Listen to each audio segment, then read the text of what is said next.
कहानी की शुरुआत होती है सन 1942 में, जब वर्ल्ड वॉर 2 के दौरान जापान और अमेरिका के बीच भयंकर युद्ध चल रहा था। तब जापान ने अमेरिका के पर्ल हार्बर मिलिट्री बेस पर अटैक किया और इस अटैक के बाद अमेरिका किसी भी कीमत पर जापान से बदला लेना चाहता था। इसलिए यूएस ने साउथ पैसिफिक ओशन में मौजूद जापानी पनडुब्बियों को नष्ट करने के लिए कुछ टॉर्पीडो बॉम्बर एयरक्राफ्ट को भेजा। इन्हीं में से एक एयरक्राफ्ट ऐसा होता है जिसके अंदर 3 लोग बैठे होते हैं, पायलट हैरोल्ड, बॉम्बडियर यानी बॉम्ब फेंकने वाला टोनी और रेडियो मैन जीन। जब ये अपना मिशन पूरा करके वापस आ रहे होते हैं तब किसी कारण से वे लोग रास्ता भटक जाते हैं। इनका फ्यूल टैंक भी अब धीरे धीरे खत्म हो रहा होता है। जीन लगातार रेडियो से संपर्क करके रास्ता जानने की कोशिश कर रहा होता है, मगर तभी उसे रेडियो से जापानीज आवाज सुनाई देती है। हड़बड़ाहट में जीन रेडियो का तार निकाल देता है और मोर्स कोड के जरिए उनकी लोकेशन का इमरजेंसी सिग्नल भेजता है। लगातार कम होते फ्यूल को देखकर उनका पायलट हैरोल्ड जिन को रेडियो से एक बार फिर से कोशिश करने के लिए कहता है। जिन तार लगाकर संपर्क जोड़ने की कोशिश करता है लेकिन कोई फायदा नहीं होता। हैरोल्ड के पास अब फ्यूल की कमी के कारण समुद्र में लैंड करने के अलावा कोई और रास्ता नहीं होता। वो एक लाइफ बोट को नीचे ड्रॉप करता है और जैसे तैसे अपना प्लेन लैंड कराता है। खराब लैंडिंग के कारण प्लेन डैमेज हो जाता है और डूबने लगता है। हैरोल्ड तो वहां से निकल जाता है, मगर टोनी और जीन की सीट बेल्ट नहीं खुलती और वे लोग प्लेन के साथ डूबने लगते हैं। लेकिन इससे पहले कि वे दोनों प्लेन के साथ डूब जाते, उनकी बेल्ट खुल जाती है और वे दोनों ऊपर आ जाते हैं। तब ये तीनों उस लाइफ बोट में बैठ जाते हैं, लेकिन इनके पास ना तो खाना था और ना ही पानी। हालांकि इनके एयरक्राफ्ट में सब कुछ मौजूद था, लेकिन क्योंकि अब प्लेन डूब चुका था तो इनके पास अब कुछ भी नहीं बचा। अब साउथ पैसिफिक के इस विशाल समंदर में, जिसका अंत दूर दूर तक नजर नहीं आ रहा था, वहाँ ये तीनों फंस चुके थे। लेकिन इन्हें पूरा यकीन है कि जल्दी ही यहाँ पर यूएस नेवी आएगी और इन तीनों को यहाँ से बचाकर ले जाएगी, और ऐसा होता भी है। इन्हें आसमान में यूएस नेवी का एक एयरक्राफ्ट दिखता है। इनका चीफ कहता है कि पानी में पैराशूट खोल दो ताकि ऊपर से वो पैराशूट को देख सके, क्योंकि इनकी बोट बहुत छोटी होती है और इतनी ऊंचाई से बोट को देखा नहीं जा सकता। मगर उनका पैराशूट उनके एयरक्राफ्ट में था जो कि पानी में डूब चुका है। वे लोग अपनी जैकेट निकालकर उसे जोर जोर से घुमाते हैं और चिल्लाते हैं, लेकिन वो प्लेन वहां से जाने लगता है। जीन कहता है कि वो इस विशाल समुद्र में हमें ऐसे नहीं छोड़ सकते। अगर हमें मदद नहीं मिली तो हम मारे जाएंगे। हैरोल्ड कहता है कि वो बार बार एक ही जगह पर हमें ढूंढने नहीं आएंगे, यानी कि हमें खुद ही किसी तरह यहाँ से निकलना होगा। लेकिन कहीं न कहीं हैरोल्ड, जो कि इन सबका सीनियर है, वो जानता है कि वे सब यहाँ पर फंस चुके हैं। वो सबको कहता है कि अपने जूते उतार दो, क्योंकि ये सफर बहुत लंबा होने वाला है। और वे तीनों अपने जूते निकाल देते हैं। इनकी लाइफ बोट इतनी छोटी होती है कि उसमें कोई सामान रखने की भी जगह नहीं होती। इसलिए हैरोल्ड उनसे कहता है कि तुम दोनों अपने जूते समंदर में फेंक दो और सिर्फ मैं अपने जूते रखूंगा, ताकि अगर हमें जमीन मिले तो हम में से किसी को आगे चलकर जाना होगा और उसमें जूते हमारे काम आएंगे। और इस तरह इनका पहला दिन समुद्र में बिना पानी और खाने के निकल जाता है। अब रात में इनके सामने एक नई समस्या होती है। दरअसल बोट बहुत छोटी होती है, उसमें इतनी जगह नहीं होती कि वे तीनों आराम से सो सके। इसलिए वो एक एक करके बारी बारी सोते हैं। रात को इनका चीफ, जिसका नाम हैरोल्ड है, वो बोलता है कि क्या किसी को पानी पीना है। टोनी और जीन उसकी बात को सुनकर उसकी ओर हैरानी से देखते हैं और इसके बाद हैरोल्ड अपने जूते के अंदर यूरिन करता है और उसके बाद वो उसे पी जाता है, क्योंकि वो जानता था कि यहाँ पर पानी का मिलना इतना आसान नहीं है। अगली सुबह हैरोल्ड इन्हें बताता है कि मेरे हिसाब से हम हवाई शहर की ओर जा रहे हैं, जो कि यहाँ से लगभग 1900 माइल्स दूर है। हमारे पीछे साउथ अमेरिका है, जो कि यहाँ से 6000 माइल्स दूर है। हैरोल्ड एक पायलट है, इसीलिए उसे जगहों की दिशाओं का अच्छा अंदाजा होता है। वो कहता है कि अगर हम इसी तरह चलते रहे तो कुछ ही हफ्तों में पहुंच जाएंगे। ये सुनकर टोनी और जीन दोनों हैरान हो जाते हैं। टोनी कहता है कि अगर हम पहुंच भी गए तो उससे पहले ही हम भूख और प्यास के कारण मर जाएंगे। जीन बोलता है कि यहाँ पानी में बहुत सारी मछलियाँ हैं, हमें कुछ तो करना होगा। जीन एक बंदूक की मैगजीन से स्प्रिंग निकालकर उससे मछली पकड़ने वाला कांटा बनाता है और उस कांटे को पानी में डालता है और तभी उसके कांटे में कुछ फंस जाता है। वे उसे खींचने की कोशिश करते हैं और जब वे लोग जोर लगाते हैं तो उनकी रस्सी टूट जाती है। जीन कहता है कि शायद पानी में कोई हमसे भी ज़्यादा भूखा है। हालांकि वे लोग समंदर में है, पानी के बीचों बीच, लेकिन यहाँ पर भी बहुत ज़्यादा गर्मी होती है, इसलिए जीन पानी में कूद जाता है। वो कहता है कि उससे अब गर्मी बर्दाश्त नहीं हो रही। उसके पीछे पीछे टोनी भी कूदने लगता है, लेकिन हैरोल्ड उसे रोक लेता है और जीन को भी जल्दी से बोट पर आने के लिए कहता है, क्योंकि उसने सुना था कि इस इलाके में शार्क है। जीन ये बात सुनकर जल्दी से बोट पर आ जाता है। धीरे धीरे वक्त बीतता है और इन्हें बोट पर फंसे हुए 5 दिन हो जाते हैं और 5 दिनों से उन्होंने ना पानी की एक घूंट पी और ना ही खाने का एक निवाला खाया, जिसकी वजह से ये तीनों बहुत कमजोर हो जाते हैं। टोनी को प्यास बर्दाश्त नहीं होती, इसलिए वह समुद्र का पानी पीने लगता है, मगर हैरोल्ड उसे बताता है कि इससे तुम्हारी प्यास मिटेगी नहीं बल्कि उल्टा बढ़ जाएगी। दरअसल इन सबका यहाँ पर फंसने का सबसे बड़ा कारण हैरोल्ड ही होता है, जो कि इनका पायलट है। वो लोग वेस्ट की तरफ जा रहे होते हैं और वो जीन से कंफर्मेशन मांगता है कि क्या हम सही दिशा में जा रहे हैं, और रेडियो पर जीन को बताया जाता है कि तुम्हें ईस्ट में जाना है। इसी वजह से वे लोग रास्ता खो देते हैं। अब बैठे बैठे हैरोल्ड को अचानक याद आता है कि उसकी शर्ट की जेब में एक पेंसिल थी। हैरोल्ड अपने जेब से पेंसिल निकालता है, जिसे देखकर वो बहुत ज़्यादा खुश हो जाता है। हैरोल्ड उन दोनों को बताता है कि इसकी मदद से हम एक चार्ट बना सकते हैं ताकि हम पता कर सके कि इस समय हम कहाँ हैं और हमें किस तरफ जाना चाहिए। वो अपनी लाइफ जैकेट को निकालकर उस पर मैप बनाने लगता है और चार्ट बनाने के बाद उसे अपनी स्थिति का पता चलता है।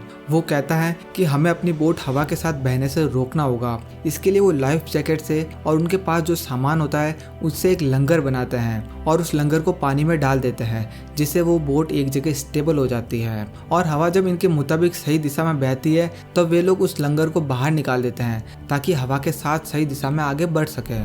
फिर वे लोग भगवान से प्रार्थना करके अपने लिए कुछ मांगते हैं। जीन मांगता है कि समुद्र में सभी बोट्स की रक्षा करना, और टोनी मांगता है कि बस बारिश हो जाए ताकि वे लोग अपनी प्यास मिटा पाए, मगर बारिश नहीं होती, जिसके कारण वो निराश होकर बैठ जाता है। उसी रात जब वे लोग सो रहे होते हैं तभी अचानक बारिश होना शुरू हो जाती है और इतने दिनों के बाद पानी पीकर उन्हें बहुत राहत मिलती है।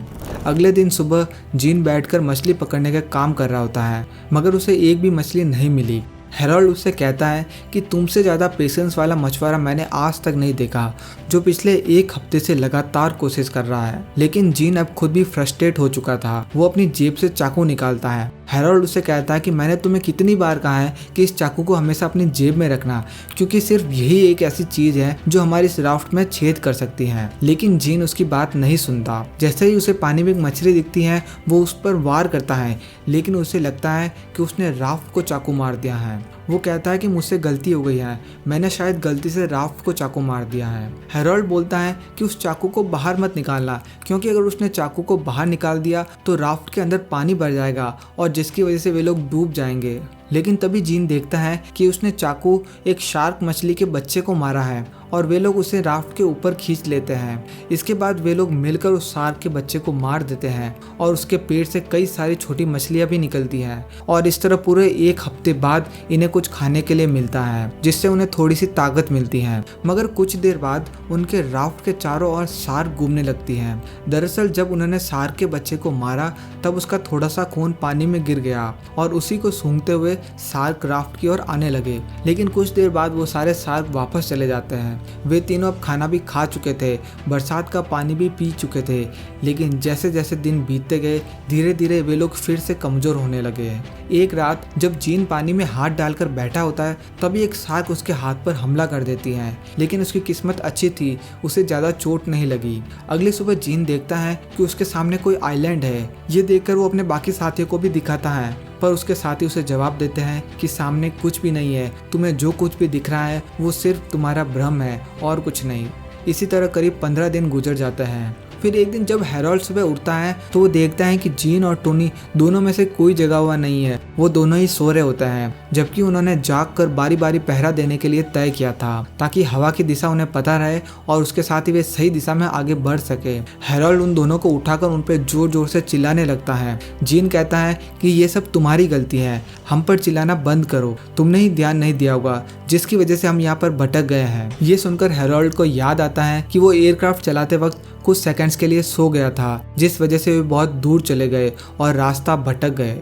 ये याद आने के बाद हैरोल्ड उन दोनों से माफ़ी मांगता है और बोलता है कि मुझे माफ़ कर देना, मेरी वजह से तुम लोग भी यहाँ पर फंस गए। अब कुछ दिन बीतते हैं और उन्हें फिर से भूख लगने लगती है। तभी जीन देखता है कि उनकी बोट पर एक पक्षी बैठा हुआ है। वो एक गन की मदद से उस पक्षी को शूट कर देता है, लेकिन वो पक्षी गोली लगने की वजह से समंदर में गिर जाता है। अब हैरोल्ड उस पक्षी को वापस लाने के लिए समुद्र में कूद जाता है। तभी एक शार्क उसके पीछे लग जाती है। वो जल्दी से उस पक्षी को लेकर वापस अपनी राफ्ट में आकर बैठ जाता है और शार्क उसके बोट के नीचे से निकल जाती है।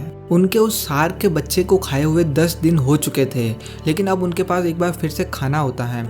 जैसे जैसे वो इस वीरान समुद्र में दिन गुजारते गए, वैसे वैसे वो अपनी दिमागी हालत को खोते जा रहे थे। सभी को अजीब अजीब से सपने आने लगे। इसी तरह से देखते ही देखते 30 दिन गुजर जाते हैं। इन 30 दिनों में उनका शरीर इतना कमजोर हो चुका था कि बोलने तक की ताकत उनमें नहीं बचती। ठीक उसी रात फिर से बारिश होती है और फिर से उन्हें पानी पीने के लिए मिलता है, लेकिन ये बारिश अपने साथ एक बहुत बड़ा तूफान लेके आती है। इस तूफान में उनकी बोट पलट जाती है, मगर जैसे तैसे वो उसे सीधा करके उसमें बैठ जाते हैं और किसी तरह वो इस भयानक तूफान से बच निकलते हैं। रात भर तूफान से लड़ने के कारण वे लोग इतना थक चुके थे कि वो बोट पर किसी जिंदा लाश की तरह पड़े होते हैं और अपने घर परिवार को याद करने लगते हैं।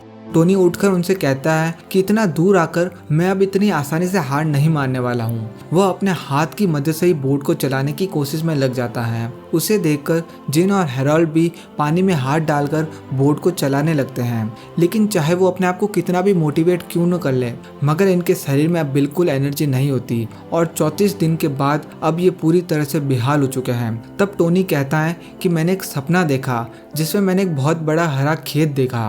हैरोल्ड उससे कहता है कि मैं ये सपना 2 बार देख चुका हूँ। इसके बाद हैरोल्ड अपने हाथों से थोड़ा थोड़ा समुद्र का पानी पीने लगता है, क्योंकि अब उसने मान लिया था कि वे लोग यहाँ से जिंदा बचकर नहीं निकल सकते। और तभी उसके सामने लेटा हुआ जिन कहता है कि मुझे सामने कुछ हरा हरा दिख रहा है। और जब वे तीनों उठकर देखते हैं तो सामने एक आइलैंड होता है। इस आइलैंड को देखकर उनमें एक बार फिर से जीने की उम्मीद आ जाती है। वे तीनों मिलकर नाव को आइलैंड की तरफ ले जाने की कोशिश में लग जाते हैं। कुछ घंटों की कोशिश के बाद वे लोग उस आइलैंड पर पहुंच जाते हैं। करीब 34 दिनों के बाद उन्हें एक सूखी जमीन नसीब हुई। उस आइलैंड पर दूर तक जाने के बाद उन्हें कुछ झोपड़ियां नजर आई। वो तीनों उन झोपड़ियों में चले जाते हैं और इस तरह मुश्किल भरे सफर को खत्म करके वे तीनों 20 फरवरी 1942 को इस पुका पुका नाम के आइलैंड पे पहुंच जाते हैं। इन तीनों के लिए भले ही सफर मुश्किलों भरा रहा, लेकिन ये हमें कुछ सीख दे गए। चाहे लाइफ में कितनी भी मुश्किलें क्यों ना आए, हमें कभी भी हार नहीं माननी चाहिए और ना ही जीने की आस छोड़नी चाहिए। कुछ इसी तरह की कहानी एरन रॉल्स्टन की भी है। जब वो अकेले ही अमेरिका की गहरी घाटियों में फंस गया, उसका हाथ एक भारी चट्टान के नीचे दब चुका था और वो वहां पूरे 127 घंटे तक मौत और जिंदगी के बीच लड़ता रहा। भूख प्यास उसे मौत के और करीब धकेल रही थी और आखिरकार जिंदा बचने के लिए उसे वो कदम उठाना पड़ा जिसे सुनकर आपकी रूह कांप उठेगी। अगर आप भी जानना चाहते हैं कि एरन ने वहां से निकलने के लिए क्या किया, तो आप हमारी वो वीडियो भी देख सकते हैं। उसे देखने के लिए इस वीडियो को एक लाइक और चैनल को सब्सक्राइब करके आपके सामने इस वीडियो पर क्लिक कर दीजिए। मैं आपसे उसी वीडियो में मिलता हूँ। तब तक के लिए धन्यवाद।